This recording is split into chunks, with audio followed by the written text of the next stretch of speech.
Alors aujourd'hui on va vous parler du montage du convertisseur 12 volts 220 volts qu'on a monté dans le camping-car. Donc nous, ce qu'on voulait, enfin surtout Sylvie, c'est monter un petit appareil électrique. Simplement de l'autre côté c'est du 220. Dans le camping-car ça se fait pas le 220. Pour ce petit appareil et pour un ordinateur et autres, 600 watts ça suffit largement.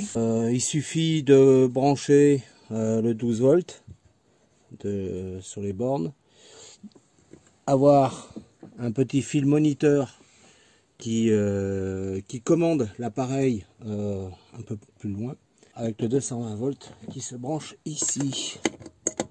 Alors si j'arrive à le brancher sans voir, là, voilà. Voilà. Et là, génial, les carottes râpées. La seule différence que j'ai faite du circuit, c'était de monter un appareil en plus. Pour, en cas d'accident, en cas de court-circuit important sur les câbles qui sortent de là, que cet appareil puisse couper le courant et éviter de mettre le feu donc au camping-car. Là, c'est la batterie. La batterie de la cellule, le moins ici, le plus. Les câbles sont branchés ici, ils passent par là. Ils rentrent dans le petit placard ici, mais le moins revient par le fil noir et se branche sur le moins. Voilà, c'est assez simple. Parce que si ça met le feu, c'est le feu aux fesses en fait. Hein. Ici, c'est mon fauteuil. Je montrerai au possesseur de Hummer ou de Ford Transit plutôt comment on démonte le fauteuil pour la mise sous tension. Voilà, il suffit. Bon là je vais l'arrêter. Pip.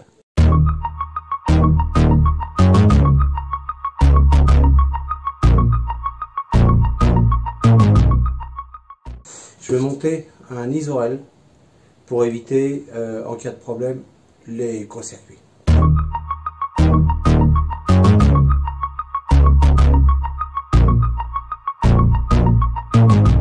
Je vais monter cet isorel sur la batterie, parce que je me suis rendu compte que le bâti du fauteuil était très proche des bornes électrique, et à un moment donné j'ai entendu la ferraille et un court-circuit sur en dessous. Ça a touché.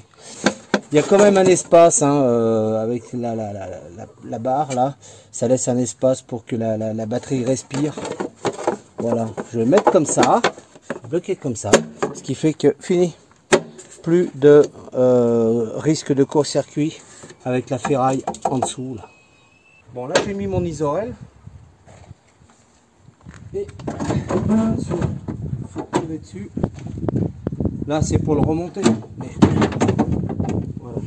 Ici par contre il y en a beaucoup qui savaient pas comment démonter les vis alors qu'il y avait le fauteuil au dessus, donc je vais montrer ça.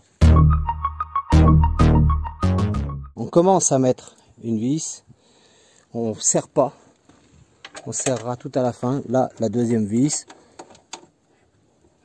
Alors, on est passé à l'intérieur, de l'autre côté. Ici, il y a deux vis. Pourquoi ici, il y en a qu'une et là, il y en a deux? Bah, c'est tout simplement que c'est du côté de la ceinture de sécurité. C'est ce côté-là qui devra être plus résistant en cas de choc. Donc là, Sylvie s'est déplacée et elle s'est mise sur le fauteuil conducteur. Et là, la dernière vis, on la voit pas. Donc, il faut tourner, il faut déplacer le fauteuil. Et reculer. Et elle apparaît là. Tout simplement. Bon, j'ai bien surveillé quand même que ce soit bien serré, bien fixé, parce que c'est mon siège quand même. Déjà qu'on a évité le court-circuit avec la planche, pour pas que j'ai le feu aux fesses. Donc là, j'aimerais pas être éjecté quand même. Alors, le fauteuil étant bien serré, on a pu l'avancer. Et j'en profite pour vous montrer où est la prise pour mes carottes râpées. En fait, non, il n'y a pas que mes carottes râpées quand même. Il y a peut-être un PC qui va aller dessus. Mais bon, voilà, j'ai le 220. Youpi! Alors, il est bien évident que si vous avez des questions à poser sur l'électricité, sur le 220, donc ce qui vient de monter, ce qu'Henri vient de monter, laissez-nous des petits commentaires. Il y répondra. Ah bon, là, il vient de sortir sa petite bêtise, mais il y répondra sérieusement, je vous assure. En tous les cas, si la vidéo vous a plu, n'hésitez pas à mettre des petits pouces en l'air, d'accord? Et puis, abonnez-vous. Bisous, à plus. Ciao.